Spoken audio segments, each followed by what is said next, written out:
Hello friends, आज हम लोग बात करने वाले हैं एडमिशन ऑफ पार्टनर के क्वेश्चन नंबर 82 के साथ। देखो बेटा, 82 क्वेश्चन नंबर जो है हमारा कैपिटल एडजस्टमेंट का क्वेश्चन है, एक इंपॉर्टेंट क्वेश्चन है। इसी तरह के क्वेश्चन एक्सपेक्टेड है इस बार आपके बोर्ड के एग्जाम्स में, तो बहुत ध्यान से इस क्वेश्चन को पहले समझेंगे और फिर हम लोग इसके सॉल्यूशन को कैसे अटेम्प्ट करना है वो बात करेंगे।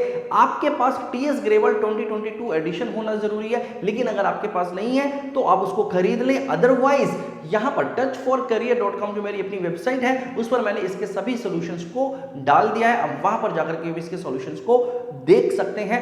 आज हम लोग इस पूरे क्वेश्चन को डिटेल में डिस्कस करेंगे और उसका सॉल्यूशन देखेंगे। तो आपके पास यहां पर इस बुक में टीएस ग्रेवल एडिशन 2022 में क्वेश्चन नंबर 82 को हम लोग डिस्कस कर रहे हैं बेटा, जिसमें A and B were partner sharing profit and losses in the ratio 3:2।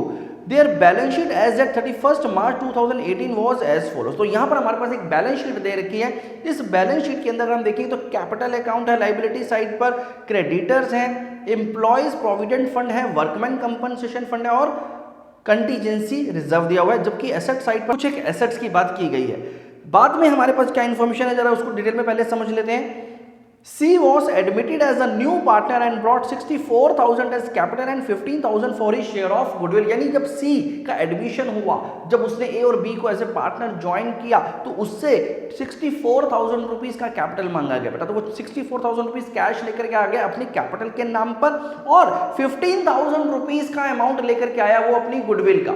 जो भी हिस्सा उसका गुडविल में बनता है उसके प्रॉफिट शेयरिंग रेशो के हिसाब से उसके लिए वो 15,000 रुपीज एज एन कंपनसेशन लेकर के आ रहा है। The new profit sharing ratio was 5:3:2। अब जो नया प्रॉफिट शेयरिंग रेशियो होने वाला है फर्म का वो 5:3:2 होने वाला है। On cease admission the following was agreed upon. तो देखिए क्या क्या बात की गई है इसमें। हमें बात की गई है stock was to be depreciated, provision for doubtful debts was to be made at 2000। Furniture को डेप्रिशिएट करना है 10% से। बिल्डिंग की वैल्यू बता दी गई है हमारी कि 1,60,000 रुपीज हो जाएगी। Capitals of A and B were to be adjusted on the basis of C's capital by bringing or paying of cash as the case में भी। देखो यहां पर क्या बोला गया, यहां पर ये बोला गया कि जो ए और बी का कैपिटल है उनको एडजस्ट करना पड़ेगा। किस बेसिस पर एडजस्ट करना पड़ेगा? सी के कैपिटल के बेसिस पर एडजस्ट करना है। भाई सी का जितना भी कैपिटल है उसके रेशो के हिसाब से उसी तरह के कॉम्पोजिशन में ए और बी का भी कैपिटल होना चाहिए। कैसे करना है वो हम लोग यहां पर समझेंगे, लेकिन जो भी चेंजेस होंगे ए और बी के कैपिटल में वो कैश के थ्रू होंगे। अगर उनको और कैश लाने की जरूरत पड़ती है तो वो कैश लेकर के आएंगे, लेकिन अगर उनका कैपिटल ऑलरेडी ज्यादा है तो वो कैश ले जाएंगे, राइट। और हमें बोला है यहां पर prepare revaluation account, partners capital account and the balance sheet of reconstituted firm. तो चलिए स्टार्ट करते हैं अपने रिवैल्यूएशन अकाउंट से। सबसे पहले तो रिवैल्यूएशन अकाउंट जैसे कि आपको मालूम है कि एक नॉमिनल नेचर का अकाउंट होता है और इस नॉमिनल नेचर के अकाउंट में जो भी हमारी डेबिट साइड होती है वहां पर सारे एक्सपेंसेस और लॉसेस जाते हैं, जबकि क्रेडिट साइड में जो भी हमारे गेन्स होंगे वो हम लोग यहां पर रिकॉर्ड करेंगे, राइट। तो चलो सबसे पहला पॉइंट हम लोग अपने क्वेश्चन का देखते हैं। फर्स्ट पॉइंट जो हमारी एडजस्टमेंट्स में दे रखा है वो है stock was to be depreciated by 5%। क्योंकि यहां पर स्टॉक डेप्रिशिएट हो रहा है 5% से, तो बड़ी सिंपल सी बात है, एक लॉस है तो वो लॉस हमारे डेबिट साइड पर आ जाएगा, तो टू स्टॉक अकाउंट। तो यहां पर हमारे स्टॉक से एक लॉस हुआ है कितना, 5% का। और अगर आप बैलेंस शीट में देखेंगे तो स्टॉक की वैल्यू है 60,000 रुपीज और 60,000 रुपीज का 5% होता है बेटा 3,000, राइट। तो 3,000 रुपीज का एक लॉस है, डेप्रिशिएट हुआ है स्टॉक। आगे दिया हुआ है provision for doubtful debts was to be made at 2,000 rupees. अब प्रोविजन हमें 2,000 रुपीज बनाना है, जबकि आप बैलेंस शीट में अगर नोटिस करेंगे तो ऑलरेडी आपके पास एक प्रोविजन फॉर डाउटफुल डेट है जिसकी वैल्यू है 1,600 रुपीज। यानी कहीं ना कहीं मुझे इस प्रोविजन को बढ़ाना है बेटा, कितने से 400। तो जितना भी प्रोविजन मुझे और बढ़ाना है वो मेरा लॉस है, तो मैंने यहां पर डाल दिया to provision for doubtful debts, जिसमें मुझे जो एडिशनल लॉस हो रहा है वो 400। पहले से 1,600 रुपए का तो बना हुआ है, लेकिन और मुझे 400 रुपए डाल करके उससे 2,000 रुपीज तक लेकर के जाना है। इसके अलावा है furniture was to be depreciated by 10%। अब फर्नीचर की जो वैल्यू है वो 20,000 रुपीज दे रखी है, वो भी डेप्रिशिएट हो रहा है, यानी 10% वैल्यू कम हो रही है। 20,000 का 10% वैल्यू कम हो रही है किसमें, फर्नीचर में बेटा। तो फर्नीचर अकाउंट से भी हमारा डेप्रिसिएशन लग जाएगा यहाँ पर 2,000 रुपीज का। जो कि 20,000 रुपीज का 10% है, राइट। आगे देखते हैं और क्या बोला हुआ है। Building was valued at 1,60,000। अब बिल्डिंग की वैल्यू है जो 1,60,000 रुपये हो गई है, जबकि अगर मैं पुरानी बैलेंस शीट में देखूं तो वो 1,40,000 रुपीज है। यानी कहीं ना कहीं भाई बिल्डिंग में तो फायदा हुआ है। तो बिल्डिंग में कितना फायदा हो गया, 1,40,000 रुपए की बिल्डिंग थी, अब 1,60,000 रुपए की हो गई है, यानी 20,000 रुपए से एप्रिसिएशन मिला है बिल्डिंग में। तो बिल्डिंग में हमें 20,000 रुपए का फायदा हुआ। बस बेटा, इसके अलावा तो हमारे पास और कोई पॉइंट नहीं है। बाकी कैपिटल एडजस्टमेंट का एक पॉइंट है जो कि हम लोग कैपिटल अकाउंट में करेंगे। तो रिवैल्यूएशन से रिलेटेड यही सारी बातें थी। बस अब हम लोग उसको क्लोज करके देख लेते हैं। तो यहाँ पर तो मेरा टोटल सिंपल है 20,000 रुपये ही आएगा। अब यहाँ पर हम लोग इसकी बैलेंसिंग कर लेते हैं। तो ये हो गया जी 20,000, और उस 20,000 में से 3 to 5 और 400, 5 यानी 15 और 400 यानी 14,600। 14,600 रुपीज का जो हमारा बैलेंस बच गया। अब ये बैलेंस हमारा लॉस है या गेन है, ये कैसे पता चलता है भाई?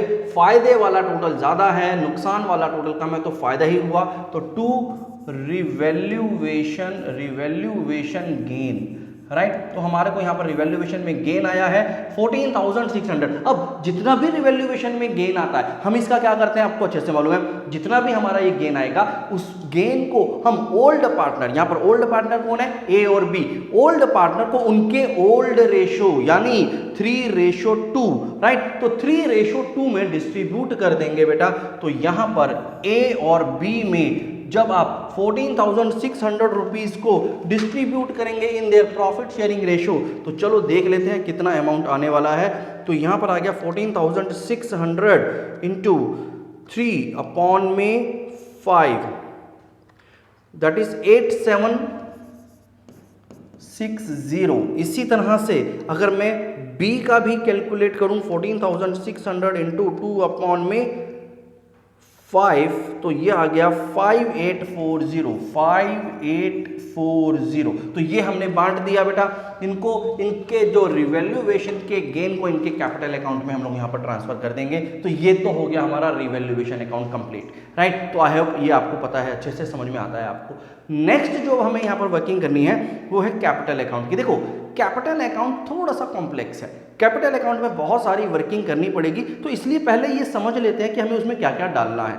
अगर आप क्वेश्चन में देखेंगे तो क्वेश्चन में आपके पास एक तो वर्कमैन कंपनसेशन फंड है जो कि कैपिटल का पार्ट होगा, यानी पार्टनर्स को बांटना है। कंटीजेंसी रिजर्व भी एक ऐसा रिजर्व है जो कि पार्टनर्स ने अपने प्रॉफिट में से डाल कर इकट्ठा करके रखा हुआ है। तो आज हम लोग उनको वापस कर देंगे। क्यों वापस कर रहे हैं? क्योंकि एक नया पार्टनर आ रहा है भाई, उसके साथ कोई झगड़ा वगड़ा ना हो। ये उनका पैसा है जो पुराने पार्टनर्स है, तो पुराने पार्टनर्स को पहले पैसा दे दो ताकि नए पार्टनर के आने के बाद इस पैसे को लेकर के कोई डिस्प्यूट ना हो जाए।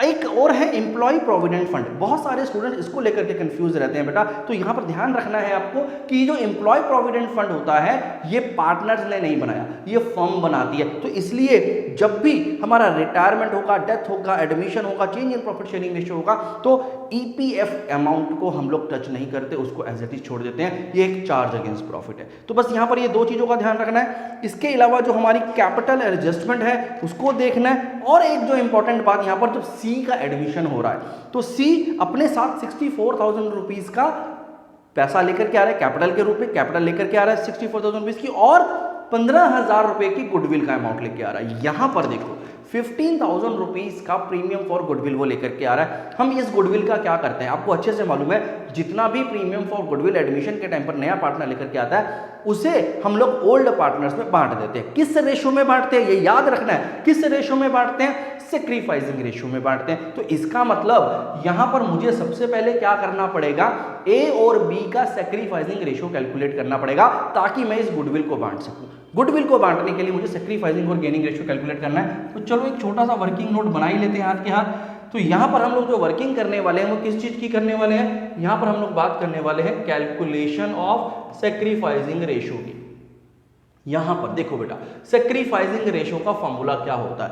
सबसे पहले आपको ये फॉर्मूला अच्छे से याद होना चाहिए। सेक्रीफाइसिंग रेशियो का फॉर्मूला होता है ओल्ड रेशियो माइनस में न्यू रेशियो। जो पहले मिलता था उसमें और नए रेशियो में जो डिफरेंस है वो हमारा सेक्रीफाइस है, राइट। तो यहां पर अगर मैं पहले बात करूं ए की, तो ए का ओल्ड रेशियो हमारे पास कितना गिवन है बेटा? ए का ओल्ड रेशियो है 3/5, 5 माइनस करेंगे न्यू रेशो, और न्यू रेशो है 5:3:2, यानी 5/10 होगा ए का, राइट। अब इसको जरा सॉल्व करते हैं तो 10 कॉमन लिया, 2 आ गया, 3 2 जा 6 माइनस 5 दैट इज 1/10। तो ए का जो सेक्रीफाइस है बेटा वो 1/10 का आया। चलो बी का भी इसी तरह से कैलकुलेट कर लेंगे।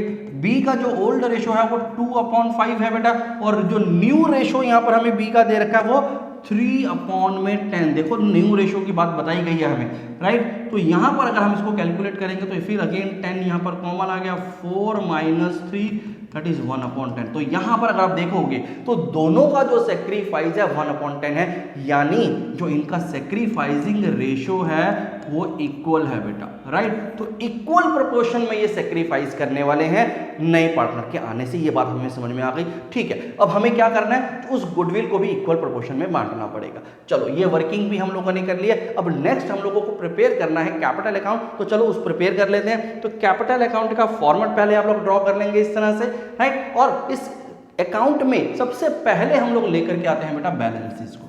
तो यहां आ गया बाय बैलेंस ब्रॉट डाउन।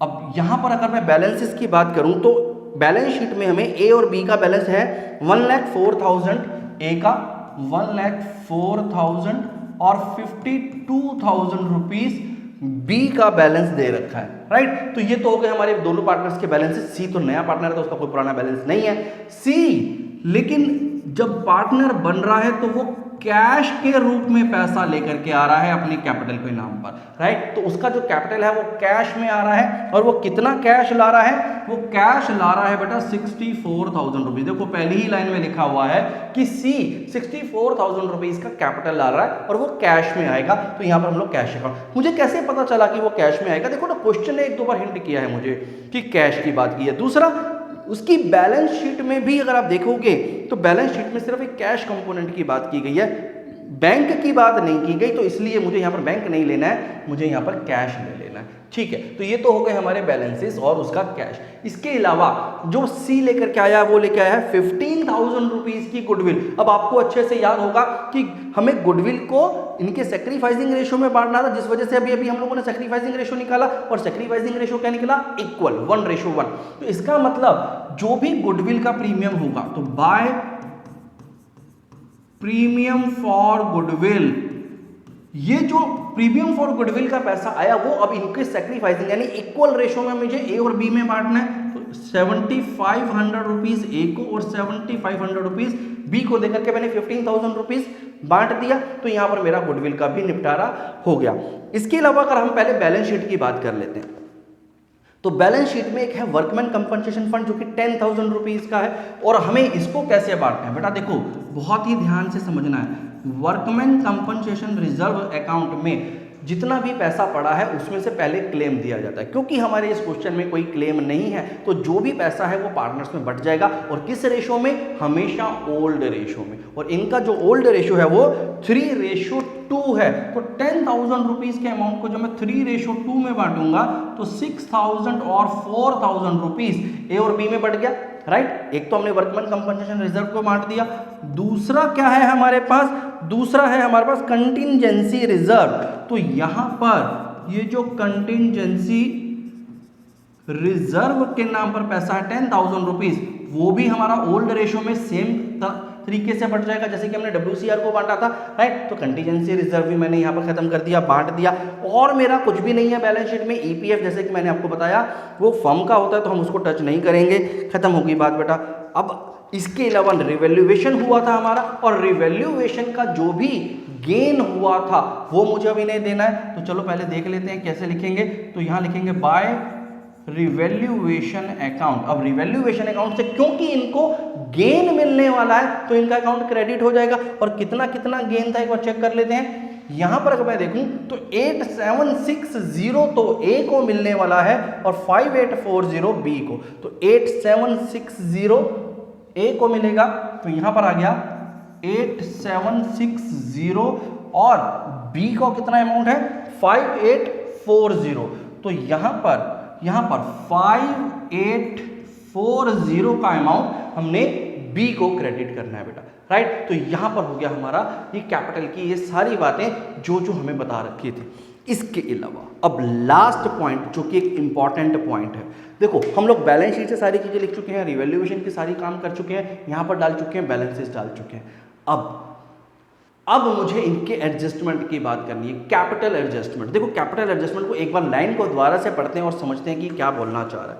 ये बोल रहा है कि capital of A and B were to be adjusted, A और बी के कैपिटल को एडजस्ट करना है किस बेसिस पर, on the basis of seize capital, ठीक है, सी के कैपिटल के बेसिस पे ए और बी का कैपिटल एडजस्ट करना है। तो समझ लेते हैं सारी गेम क्या है। देखो सी के एक बेसिस पर कैसे करना है, तो यहां पर हम लोग एक छोटा सा वर्किंग नोट बनाएंगे बेटा। वर्किंग नोट में क्या लिखेंगे हम लोग, यहां पर हम लोग बात करने वाले हैं calculation of adjusted capital, adjusted capital.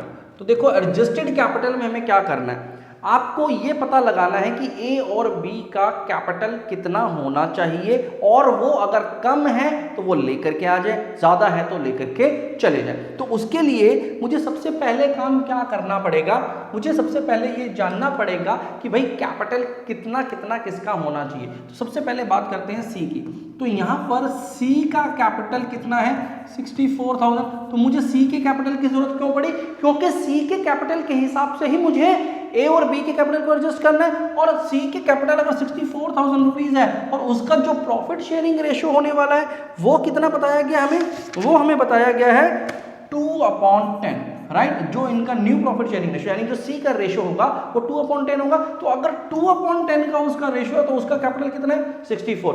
तो इसके हिसाब से मुझे क्या पता लगाना पड़ेगा कि मेरी फर्म का जो कैपिटल होगा एज पर सीज कैपिटल कितना होगा, ठीक है। सी का कैपिटल अगर 64,000 रुपीज का है तो भाई मेरी फर्म का कैपिटल कितना होगा, तो देख लेते हैं 64,000 रुपीज इनटू, अब क्योंकि मुझे टोटल पूरी फर्म का कैपिटल जानना है तो मैं क्या करूंगा, इस सी की रेशियो को कैलकुलेट करूंगा रेसिप्रोकल करके, तो 10/2 कर दूंगा। इससे क्या होगा, इससे मेरे पास सी के कैपिटल से रिवर्स फर्म का कैपिटल निकल जाएगा। नॉर्मली हम क्या करते हैं, फर्म के कैपिटल से किसी पार्टनर का कैपिटल निकालते हैं, लेकिन यहां पर हम उल्टा काम कर रहे हैं, तो मैंने यहां पर इसको रेसिप्रोकल कर दिया। तो इसका मतलब जो यहां पर जो फर्म का कैपिटल आ जाएगा बेटा वो कितना आ जाएगा, तो इसको कैलकुलेट कर लेते हैं। तो 2 यहां आ गया 32, ये बच गए ये 0, तो 3,20,000, 3,20,000 रुपए का हमारा फर्म का कैपिटल होना चाहिए एज पर सीज कैपिटल, जितना कैपिटल हमने सी से मांगा है उसके हिसाब से। अब हमें यह बोला है कि सी के कैपिटल के हिसाब से ही ए और बी का भी कैपिटल कर दो, ठीक है जी, कर देते हैं। तो यहां पर हम लोग पहले कैलकुलेशन करते हैं ए की। तो as capital as per new firm का मतलब क्या है भाई, सी के आने के बाद जो सी की तरह से उसका कैपिटल चेंज होना है तो उसमें ए का कितना कैपिटल होना चाहिए वो कैलकुलेशन कर रहे हैं। तो यहां पर हमारे पास ए का कैसे शेयर निकलेगा, देखो हमारी जो फर्म का कैपिटल है वो 3,20,000 रुपीज है, राइट। उस 3,20,000 रुपीज में ए का कितना शेयर होगा, जितना उसका रेशो है, और उसका रेशो हमें गिवन है 5/10। सीधा सीधा सा हाफ कर देंगे इसका, तो यानी 1,60,000 रुपीज, तो 1,60,000 रुपए का अमाउंट होगा जो कि सी का कैपिटल का होना चाहिए, राइट। अब एक्चुअल में इसका कितना कैपिटल है बेटा, अब हमें वो निकालना है। ये कितना होना चाहिए, ये होना चाहिए, पहले लिख देते हैं, इसका लेबल कर देते हैं एज न्यू कैपिटल। ए का न्यू कैपिटल कितना होना चाहिए 1,60,000। अब ए का जो करंट कैपिटल है, ए का करंट कैपिटल कितना है पहले हम वो देख लेते हैं कि भाई उसमें कितना चेंज आ रहा है, राइट। तो ए का करंट कैपिटल मुझे कहां पता चल रहा है, यहां पता चल रहा है। ये मैंने अभी अभी इनके कैपिटल अकाउंट्स को बनाया था बेटा, राइट, और सब कुछ मैंने डाल दिया है। अब मुझे इसको देखना है कि अब ए का टोटल कितना कैपिटल हो गया है, तो चलो उसको कैलकुलेट कर लेते हैं जल्दी से। तो अगर मैं यहां पर कैलकुलेट करूं सबसे पहले ए को, तो ए का है 1,04,000 रुपीज का ओपनिंग बैलेंस था, 7,500 रुपीज की गुडविल मिल गई इसको, 6,000 रुपीज का WCR, 6,000 रुपीज कंटीजेंसी रिजर्व मिल गए, और 8,760 इसको रेवल्यूएशन का गेन मिला। तो ए का जो अब मेरा न्यू अपडेटेड कैपिटल आ रहा है, यानी जो करंट कैपिटल आ रहा है वो आ रहा है 1,32,260, राइट, 1,32,260 अभी उसका करंट कैपिटल हुआ है, जबकि एज पर सीज कैपिटल अगर मैं उसका कैपिटल चेंज करूंगा तो कितना होना चाहिए, 1,60,000 रुपीज होना चाहिए। तो बस बेटा यहीं से ही अब हमें पता चल जाएगा कि ए को कितना पैसा और लेकर के आना है। डेफिनेट सी बात है, लाना पड़ेगा, क्योंकि भाई उसका कैपिटल कम है जबकि होना चाहिए 1,60,000। तो इसका जरा डिफरेंस निकाल लेते हैं। तो यहां पर अगर मैं इसको माइनस करूंगा तो ये हो जाएगा 27,740। तो 27,740 रुपीज कैश लाना पड़ेगा। तो A need to bring in cash, कितना कैश लाना है, 27,740 रुपीज ए को लेकर के आना है। आई होप आपको ये वर्किंग समझ में आ रही होगी। इसी तरह से अब आपको बी की भी वर्किंग करनी है। हमने ए की वर्किंग कर ली है, A is capital as per new form तो हमने देख लिया। अब इसी तरह से हम लोग देखते हैं बी का कैपिटल कितना होना चाहिए एज पर न्यू फॉर्म। तो देखो जी, अब यहां पर इसका बी का कैलकुलेशन कर लेते हैं। तो बीज न्यू कैपिटल हम निकाल रहे हैं, पहले बी का न्यू कैपिटल कितना होगा। तो टोटल फर्म का कैपिटल है 3,20,000 रुपए। इसमें बी का शेयर कितना दिया हुआ है हमें, न्यू रेशो 3/10, राइट। तो इसका मतलब जो बी का नया कैपिटल हो जाएगा वो कितना हो जाएगा, तो जल्दी से कैलकुलेट कर लेते हैं यहां पर। तो ये हो गया 3,20,000 into 3/10, that is 9,600 rupees, 96,000 in fact 96,000 rupees का इसका कैपिटल होना चाहिए। अब है कितना तो वो भी देख लेते हैं। बीज अभी जो उसका करंट टाइम पर कैपिटल चल रहा है वो कितना है। चलो अब बी का कैपिटल का भी हम लोग सब कुछ लिख चुके हैं बेटा, डेबिट क्रेडिट सब डाल चुके हैं। डेबिट में तो कुछ है नहीं, सिर्फ क्रेडिट में है। तो हम इसको टोटल करके पता चल जाएगा कि हमारा इसका अभी तक बैलेंस कितना बन रहा है। तो ये हो गया 73,340 रुपीज बेटा। तो देखो अब इसका मतलब क्या हुआ, इसका मतलब हुआ जो अभी करंट कैपिटल है इसका 73,340 रुपीज, जबकि होना कितना चाहिए एज पर न्यू फॉर्म, 9600 होना चाहिए, 96,000 होना चाहिए। तो यानी B need to bring in cash, कितना कैश लाना पड़ेगा जरा कैलकुलेट कर लेते हैं। तो 9600 माइनस 73,340 इज 22,660 रुपीज का अमाउंट है, जो अब यहां पर बी को लेकर के आना पड़ेगा, राइट। तो ये होगी हमारी कैपिटल एडजस्टमेंट की वर्किंग। अब हमें इसको सिर्फ कैपिटल अकाउंट्स में डालना है। तो यहां पर अगर हम देखें तो 27,740 740 रुपीज ये ए को लेकर के आना है। कैसे लेकर के आना है, कैश में लेकर के आना है। तो बाय कैश अकाउंट यहां देखेंगे तो मैंने यहां पर ए के कॉलम में 27,740 रुपीज का कैपिटल और बढ़ा दिया, क्योंकि उसको लाना पड़ेगा कैश के रूप में, उसका कैपिटल इतने से कम है। इसी तरह से बी को भी लेकर के आना है बेटा, और बी को लेकर के आना है 22,660 रुपीज का अमाउंट। तो 22,660 रुपीज, 22,660 रुपीज का अमाउंट बी लेकर के आएगा कैश के रूप में, ताकि उसका capital as per new capital बन जाए, राइट। तो चलिए ये हो गई बात हमारे कैपिटल की एडजस्टमेंट की। अब जरा इसको हम लोग टोटल कर लेते हैं। तो बस अब टोटल करने में कुछ खास नहीं है। हमें मालूम है कि जो ए का जो टोटल हमने बना दिया है वो कितना बना दिया है, ए का जो हमने टोटल अब बना दिया है वो बना दिया 1,60,000 रुपीज। तो इसका टोटल आ गया 1,60,000 रुपीज, इसका टोटल हो गया 96,000 रुपीज, और 64,000 रुपीज का टोटल सी का हो गया बेटा। बस खत्म हो गई बात। यहां पर आ गया टू बैलेंस कैरी डाउन, और 1,60,000 रुपीज ए, 96,000 रुपीज बी, और 64,000 रुपीज सी का कैपिटल हमें यहाँ पर दिखाई देगा। तो बस अब आपको ये रिपीटेडली बार बार जगह जगह पर लिखना पड़ता है, तो वो हम लिख देते हैं जल्दी जल्दी से। और ये हो गया हमारा कैपिटल अकाउंट कंप्लीट बेटा। आई होप आपको ये कैपिटल अकाउंट समझ में आ गया हो। मेनली ये कैपिटल एडजस्टमेंट है। अगर आपको कैपिटल एडजस्टमेंट को एक बार फिर से समझना तो थोड़ा सा पीछे चले जाओ, एक बार फिर से उस वीडियो को समझ लो, देख लो, इसमें इसका एक छोटा सा पार्ट समझ लो और वापस आते हैं और इसके बाद हम लोग शुरू करते हैं बैलेंस शीट को, राइट। तो चलिए अब बैलेंस शीट में क्या करना है, हमारे पास कैपिटल अकाउंट बन चुका है, रिवैल्यूएशन अकाउंट बन चुका है। अब सिंपल सा एक बैलेंस शीट को हमें बनाना है, तो बैलेंस शीट को पहले बना लेते हैं, एक फॉर्मेट बना लेते हैं और उसके बाद हम बैलेंस शीट को स्टार्ट करते हैं। तो चलिए स्टूडेंट, यहाँ पर ये बैलेंस शीट का मैंने फॉर्मेट यहाँ पर ड्रॉ कर लिया। अब हमें इसमें सिर्फ बैलेंस शीट की वैल्यूज को डालना है। आपके पास एक पहले से बैलेंस शीट जो दे रखी है आपके क्वेश्चन में, हम उसी क्वेश्चन की बैलेंस शीट को यहाँ पर आगे अपडेट करेंगे। तो आपके पास सबसे पहले यहाँ पर लायबिलिटी साइड पर है कैपिटल्स, राइट। तो आपको यहाँ पर डाल देना है कैपिटल अकाउंट्स। अब यहाँ पर जो है हमारे पास 3 कैपिटल है बेटा, ए का, बी का और सी का, और इनके बैलेंसेस कितने कितने थे। 1,60,000 रुपीज का न्यू बैलेंस ए का था, 96,000 रुपीज बी और 64,000 रुपीज सी का टोटल बैलेंस है, और 3,20,000 रुपीज का हमारा फर्म का टोटल कैपिटल बन रहा था। ये अभी अभी हम लोगों ने देखा। इसके बाद है हमारे पास यहाँ क्रेडिटर्स। तो क्रेडिटर्स में कोई चेंज नहीं हुआ इस पूरे क्वेश्चन में। तो चलिए क्रेडिटर्स को तो एज इट इज लिख देंगे, 1,54,000 रुपीज। साथ ही साथ अब हमारे पास workman compensation reserve, contingency reserve तो जा चुका है, लेकिन एम्प्लॉय प्रोविडेंट फंड अभी यहीं पर है। तो एम्प्लॉय प्रोविडेंट फंड की जो वैल्यू है वो है 16,000 रुपीज की, तो वो भी हम लोग उसको एज इट इज यहाँ पर रखेंगे। इसके बाद आगे चलते हैं ऊपर कैश। अब यहाँ पर देखो थोड़ी सी दिक्कत होने वाली है, क्योंकि कैश में काफ़ी सारे चेंजेस हुए हैं। तो हमें क्या करना पड़ेगा, एक कैश का बैलेंस निकालना पड़ेगा। तो चलो एक रफ में निकाल के देख सकते हो, वैसे आप इसका कैश अकाउंट भी बना सकते हैं। तो हमारे पास ओरिजिनली जो ओपनिंग बैलेंस था वो 8,000 रुपीज़ का था बेटा।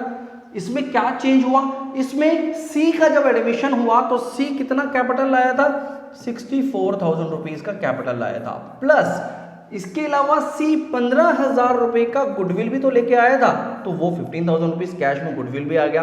अब जब हमने ए और बी का कैपिटल एडजस्टमेंट किया था तो ए और बी को भी कुछ अमाउंट लाने के लिए बोला गया। तो ए देखें कितना अमाउंट लाया था हमारा, तो यहां पर हम लोग देख लेते हैं। तो यहां पर जो ए कैश लेकर के आ रहा है वो आ रहा है 27,740 रुपीज।